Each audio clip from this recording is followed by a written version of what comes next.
So I feel like a lot of people probably have the same question.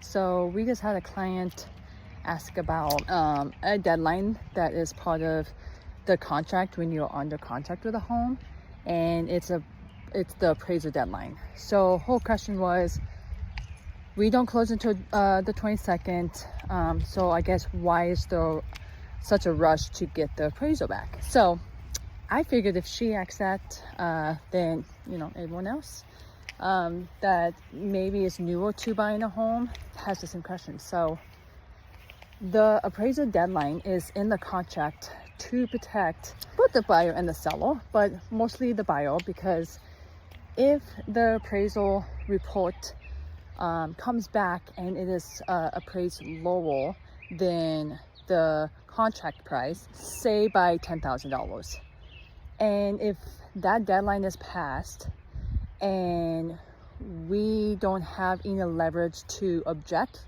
to that appraisal, obviously we can still object.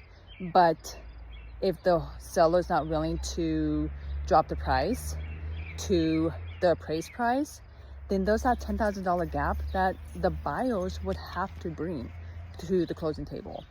Now, a lot of the stuff happened like that back in 21 and 22 when the market was crazy.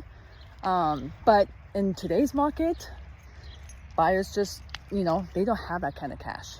And so that's why that appraisal deadline is in the contract, to be able to object to a lower appraisal, and have the buyers get out of the contract and get the owner's money back and be able to move to the next property, and not lose out. So just wanted to give a little tip on that.